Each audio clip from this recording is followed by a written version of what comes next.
honestly don't know how people in like Seattle and stuff live. Like we're in La Nina here for like the last 3 weeks and it's so miserable and depressing. I feel like skipping state straight away because it's just too much to bear. And I read today that La Nina is going to be around to end of January. Oh, that is another 5-6 weeks of just miserableness. That is very depressing. Like usually New South Wales is good for weather most of the time. Like it's usually Melbourne that have the constant rain. I know. And it's happening here. I know. Should we just like go over to Western Australia or go up North Australia? Darwin or something. Yeah, where it's just like sunny always. They do have hurricane season up there though. I don't know if we'll ever get out of Sydney. Yeah, I do like New South Wales. Like it's scary big. moving interstate. Yeah, it's very, very daunting thought. No, well, you've done a big jump from like Wollongong to Sydney. No, it's a short jump. hop, skip and a jump. Yeah. From Wollongong, hour and a half away. Yeah, and then when I was younger, around about 10 years old, we went from, Victoria to New South Wales. So that was a adjustment. But as a kid, it's probably not as bad as an adult because it's easy to make friends when you're younger compared to an adult. I don't know if it is. I don't have any real world evidence of that because I didn't have to move around. But every story you hear in like movies and from friends and stuff, it's always like, oh, it sucks being the new kid. You always get picked on. The adults don't really go seeking friends that much.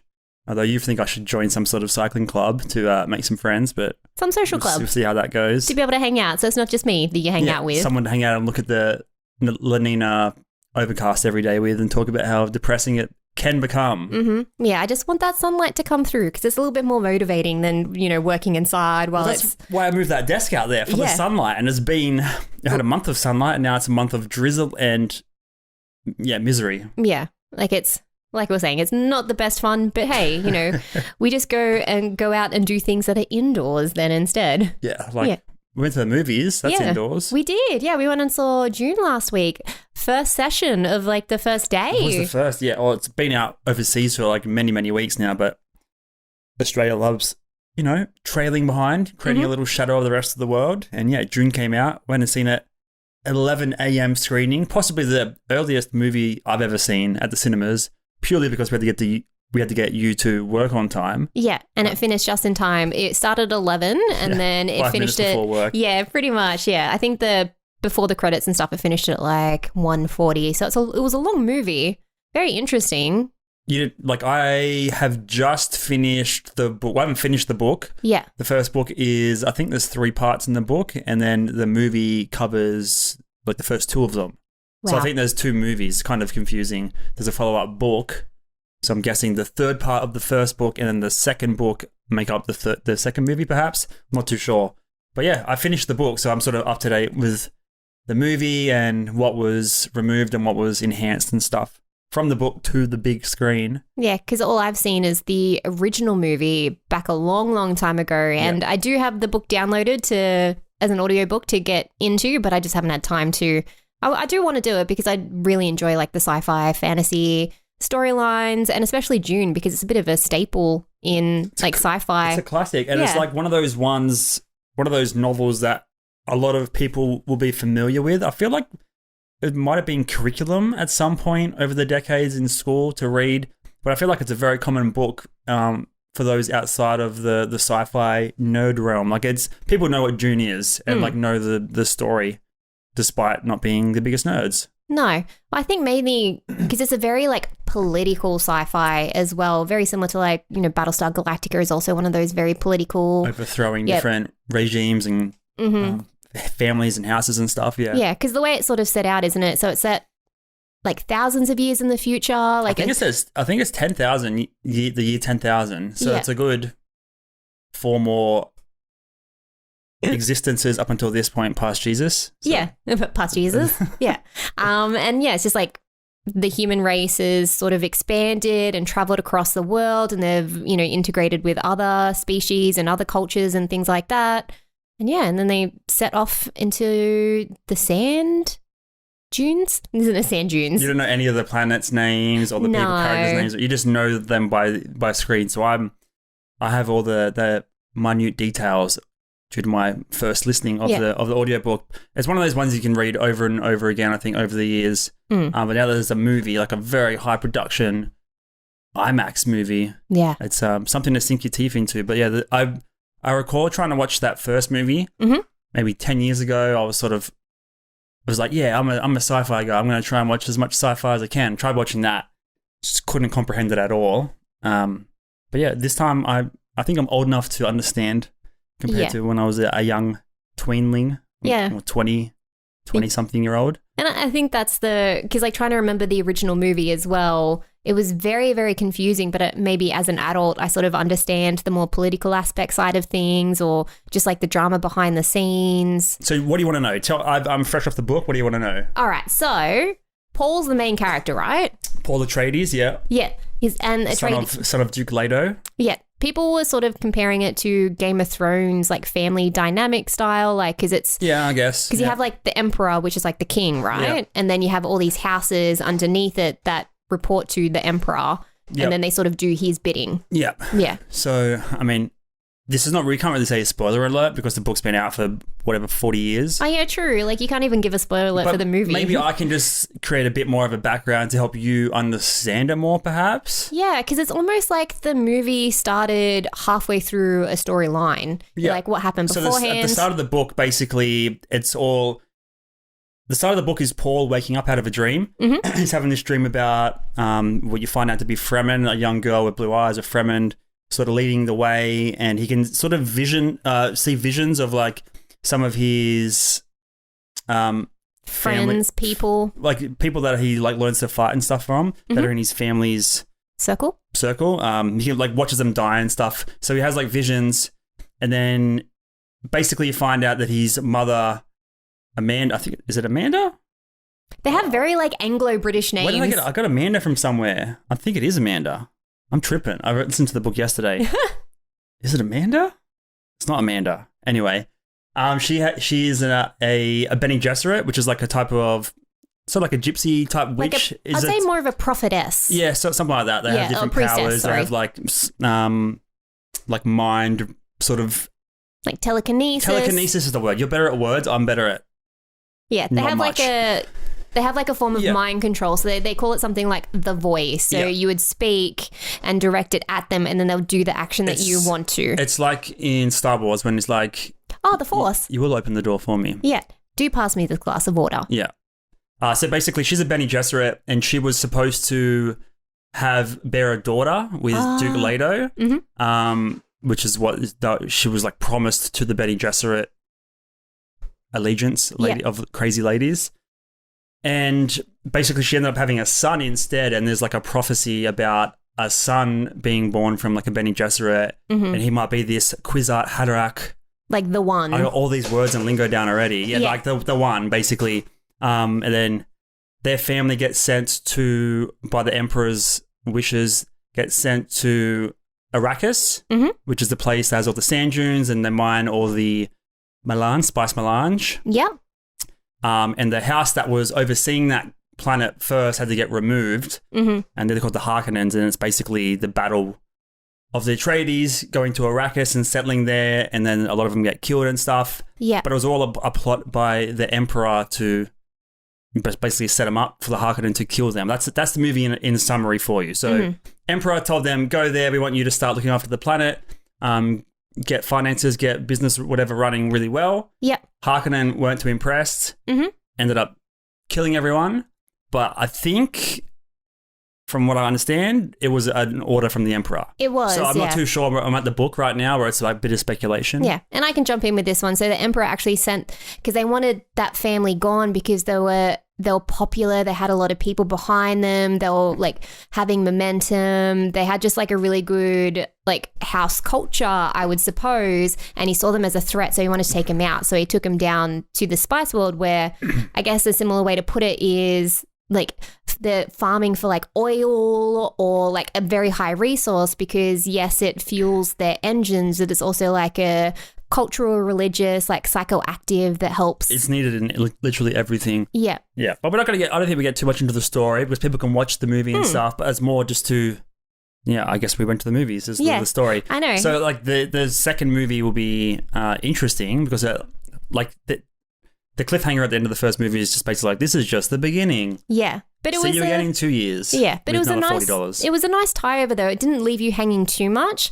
And like the cinema geek in me, the special effects were unreal, absolutely unbelievable, very cinematic, really set up the space. Like they created a really good other world. Yeah. Like it was just so beautiful. Like I love good, long, slow motion landscape shots. Like it was really, really nice. The cinematography was crazy. Yeah. Definitely made for IMAX, super wide. Yeah. But it could, like, I think they nailed it. Mm-hmm. Obviously, I've only just read the book. I'm not a super fan. I've been reading it over and over for 40 years. I don't have like a real deep grounding in how the story should be told in cinema form.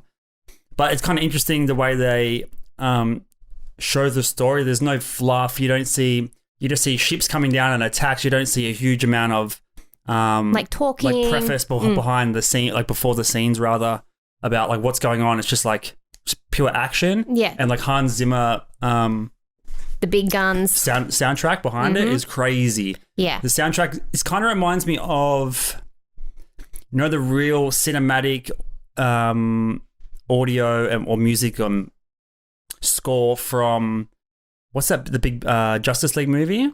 Where it's like, dum. Yeah. It's just like, Wonder Woman. Like those scenes of the slow-mo Wonder Woman scenes sounds exactly the same. I feel like Hans Zimmer's actually done that. It would have to be the same dude for sure. Yeah, so Hans Zimmer's like, he's huge. Like he's like the absolutely I was about to say bolo, the actual absolute goat of like cinematic. It's crazy. Like the most, like it's the most cinematic, explosive sound you can do for that movie. Well, he's won so many awards, so like why not? Like if you want to make if it has such a big visual aspect, then you need big audio behind it to really enhance it, make it so much more. I feel like it would definitely be one of those movies that gets screened with like a accompanying orchestra or something at the opera house. That'd be insane.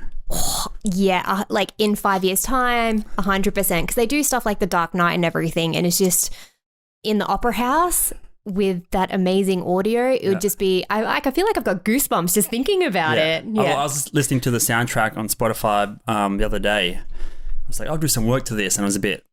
Because it's like a bit off, like there's like 3 or 4 minutes of like very chill music, and then it's just like it's super moody, ridiculous, like operatic all of a sudden, and you're like, okay, that came out of nowhere. It's not like a generic song, verse, chorus, verse, bridge, chorus type thing. You weren't one of those people that used to be able to study to like epic classical music? Classical, yeah, because there's like themes and there's a flow, but something like this that's scored to a movie where it's just like, whispers and not much happening, tiny violins for like 3 minutes, and then all of a sudden you just get slapped in the face with a ridiculous organ. Yeah. Can't do that while working. But speaking of cinematography and how awesome that movie looked, seen an article this week. Sorry, I'm playing with the mic. Seen an article this week about a new image of the sun. Oh, what? That this astronomer, astronomer got. So have a look at this, right? Whoa. I'll quickly read it through to you. Yeah. Because I thought it was amazing. I studied a little bit of astronomy and stuff at university. Mentioned it probably on this pod 15 or 25 times by now. Forgot most of the info there from those courses. But this was really interesting to me. So they developed a new image it's compiled of 150,000 images to make a 300 megapixel photo of the sun. Not a representation. This is an actual photo. So, HDR, how they layer up multiple types of images with darker and lighter and stuff. Yep, to give it that texture. To create an overall, like, really high dynamic range photo. This is basically what they've done here with the sun. Obviously, can't look at the sun for too long because it will burn your eyes. Yeah. So, astrophotographer Andrew McCarthy has released a new series of sun photos that perfectly capture the intensity of our star. So he created it using 150,000 images using a telescope and combined them all. So he's got it on Instagram here. And we'll drop a link in the show notes and stuff, and we'll put a visual overlay of what we're looking at here so you guys can see it. But these are actual photos of the sun. Sorry about all these ads popping up here. Far out. So you can actually zoom in. You swipe through here. Because the normal representation of the sun we're used to seeing is never super accurate, and there's always a ton of like solar flares. You can't really tell what's going on. It just usually looks like a yellow glowing ball. Yeah. This is as close as we're ever gonna see it with that naked eye without burning out. That looks so beautiful. It's crazy, right? That's so crazy. Like there's so much texture. Yeah. So you can see the little solar flares. Like that's the crazy one, the side view there. Yeah. And what's actually insane is this was posted on Reddit by him. Mm-hmm. He warned that users shouldn't look at the sun through a telescope normally. However, his telescope has been modified to purge the heat captured when looking at the star. This lets him capture the sun with his camera without catching on fire. Oh my God. Yeah, I don't know how. What? You know when you can burn ants and stuff? Don't recommend it to any kids. Magnifying glass. Yeah. Like I guess it like pinpoints the heat into one location. Well, if you have like a really large telescope or a lens, it would have multiple lenses in it, right? So it would just magnify the heat. That's what telescopes do. Shut up. They hit like different mirrors and stuff. But that's pretty crazy that happened. But he actually took 300,000 images and only used half of them. Wow. So he scrapped a lot of them, and then what's crazy is that actually there's more pictures at the bottom. Mm-hmm. I can't speak right when I get excited. So the more you guys can't hear me, the more excited I am. So at the bottom here, there's a link to some other stunning videos, and I was going to click on it, but I'm saving this here for a live viewing on the pod. Oh. So that photo of the sun was like beautiful, actually crazy. Yeah. So we're going to look at some more stunning photos. Oh, that's amazing. Like the sun has like so much power over our own world. Like it's crazy to think that something so far away, like we'd never really see what it really looks like. These images are mental. Yeah. I mean, imagine what kind of info and images you get in another 100 years. I know. Like the more that, one of our previous episodes, I was talking about the new telescope that got built and they're launching that. I think it's been delayed a few times now, but I can't even imagine what type of photos it could get. Imagine being closer and having that same tech, being able to take those photos. That's it. Yeah. All right, let's load this up. That cannot be real. So these are jaw-dropping lunar eclipse photos. That cannot be real. Okay, so what we're looking at here for those listening along, there's a picture of like 8 moons. It basically looks like Dragon Ball Z balls like lined up. Yeah. This is just a time lapse. Yeah. Overlaid. Right. So it's the sun or the moon rather transitioning through the night in the different solar eclipse locations and the color changes. But that's what it would look like over time. Oh, it looks so nice. How amazing are these photos? Far out. You'd want to get these printed and put on your walls straight away. 100%. They look so fake. They do look so fake. That's mental. It looks so beautiful. I want a print of this and put it onto our wall. We should go do a little astronomy trip one time. Yeah, I'm pretty sure they have night tours, but I don't know how well it's going to go with how cloudy it is. I don't even know if we can even see the sky anymore. Well, it's that, and it's also crazy light pollution. We have to go like way, way out in the outback. Yeah. To get a proper glimpse. Some rural university would have like a great like setup somewhere. Yeah. Yeah. Like the dish. The dish, yeah. Speaking of previous episodes, I think 2 or 3 episodes we've talked about how Facebook has now changed to Metaverse. We love Metaverse. We talk about it in probably every 4th episode now. And it's just so interesting. Yeah.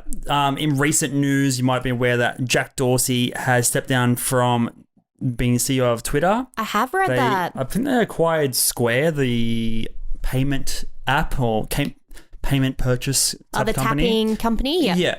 And he's sort of been torn between the 2 companies. Not torn, but like he's been operating both companies simultaneously for some time. He would be so tired. There's been a lot of speculation that he should step down from Twitter, and he recently has, and there was sort of debate about what he was going to do. And a few days after that leadership change, Jack Dorsey announced a significant name change also for Square. So Facebook is now known as Meta. Square is now known as Block. Like blockchain. Like blockchain. Right. Okay. That's a really interesting space for him to step into, because like Twitter is such a staple in social media and is the it way. Though? How many of your friends use Twitter? When you say staple, all right. That's not a broad. There's like 2 friends. Like I shouldn't say it's huge in America, right? Like it was Twitter before Facebook? It's a good question. Yeah, it's just one of those ones. It's like one of the original. Like it's one of the original social media platforms. It's a different a different class of people use Twitter, I would say. Yeah, definitely, because it's very, like, it gets lumped in with the social media aspect, but it's not like Facebook or anything like that, because they still have the... It's not an everyday type of person app. No. It's more of like an information-related app. So I guess that, okay, explaining it that way sort of makes sense. He would segue into this, but that's very interesting where he's going to take the company. Yeah, so Twitter is still Twitter, and now, Square is called Block. Basically... Sorry, I did highlight some notes here, and now they're all gone. No. So, Square's name is now called Block, for, like you said, sort of representing a blockchain, because they have a few companies underneath it, right? So the name, a quote here is, the name Block has many associated meanings for the company: building blocks, neighborhood blocks, local businesses, communities coming together at block parties, a blockchain, section of code. So it's sort of a way of encompassing all these smaller companies underneath it. Like community, almost. Yeah, so they have a few different companies, right? Have you heard of Cash App? Yeah, I have heard of Cash App, sort of like, I think it's just like a PayPal, Venmo type peer-to-peer money buy now, transfer. pay later. Yeah. It's more just transferring money to me. Gotcha. It might be something else, but it's some sort of cash-related app. They own Tidal, which is Jay-Z's original music streaming platform. Oh, right. Tidal. Okay. I'm not sure if he still owns it, but he did start it. And Square. So there's a few things that they have under the Square umbrella. Umbrella. We call them umbrellas here in Australia. We don't. That's just true. Umbrellas. The main thing about this article is, like Meta, Block will be governing a bunch of smaller businesses. So Block will manage Square. Square will still exist, but the overarching main head company is called Block, and it's going to have a bunch of smaller things in there. And then you're going to have Meta with Facebook, Instagram and stuff all below. So it's sort of like, everyone's preparing for a blockchain world, Web 3.0 world. Well, could you imagine if like he's the one that has with Square or any of those like buy now, pay later type things, or like transfers, like, well, future Block would be the one where you would, get access to that. It'd be pretty interesting. So just the interesting way things are going. So those Square things, you can, you buy them and you hold little market stalls. It's just a way of taking transactions. Great. So that's all going to be crypto-fied, I'd imagine. Yeah. Well, the Squares are great for small businesses. So not everybody has cash now, especially like COVID, or people just like transitioning into that cashless society, similar to people are transitioning into like crypto and things like that. And that's what those Squares were good, is for purely cashless. So could you imagine that the Squares would then turn into Take like ETH. crypto? Yeah, exactly. So, you do have some countries already that have like Bitcoin ATMs and things like that, right? So could you imagine this is just the crypto version? So you're just out and about and you want to go buy a pair of shoes, but you don't have cash, but you got Ethereum, just tap it. Yeah, even look at the website. It's actually... It's very blockchain nerdy-esque. It's like, whoa, okay, like I'm straight into the matrix right now. I like the orange and aqua vibe it has going on. Very futuristic. Yeah, right. Yeah. But Block, interesting name. Who would have thought the business name Block would be available? Oh my god, yeah. Well, there's like Block HR, right? Yeah. So you got Square, Cash App, Spiral, Tidal. Not sure what Spiral is. Must be something. Yeah, definitely. Even the layout of the website looks very like futuristic. We're like underground hackers. But then Square still exists, so it's like everything's going to transition to use some sort of universal platform or ecosystem within Square. Yeah. But the whole, I guess, it's kind of weird as well. Like, obviously, we're complete noobs. I don't know heaps about technical stuff. I have a basic understanding of decentralization, blockchain, crypto. But the whole idea with crypto is to have everything decentralized. So like Facebook, for example, they own all the data. All the data of you, of me, of everyone on the street is all in the one centralized place on their servers. It's not open source for the world to have access to. Yeah, government try, but they can't get in there. Whereas like decentralization, if there was like a decentralized Facebook, then it exists on whatever, 1 million, 1,000, 100,000 different servers. So it's not centralized, less prone to attacks and stuff like that. But it seems like these companies are creating their own, I guess, would it be their own blockchain in a sense? And therefore they own everything within that, but then it even be decentralized? If they have Square, Cash App, Tidal all underneath Block, but it's all on their one blockchain, they still have, it's all still centralized maybe? Yeah. I'm probably way off, but it just feels like I'm missing the point. Yeah, perhaps. I don't think they'd be able to create their own blockchain because that would limit them in chances of getting more money in the long run. Like, you want it to be open to as many people as possible. Well, they have to have some sort of bridging or access. It's just interesting how, why would they be creating these huge head companies to house all the other smaller ones unless there was some main framework shared or intertwined between them all? Yes, unless there's something's happening behind the scenes that will allow you to jump from one platform to another. Speaking of jumping platforms, I think we'll wrap it up there. If you guys can subscribe to the pod on Apple, Spotify, and YouTube, that'd be greatly appreciated. We love doing these pods and love turning up every week and having some new combos for you guys to listen to and for us to enjoy. 100%. Don't forget to leave a review. It helps us so much down on iTunes.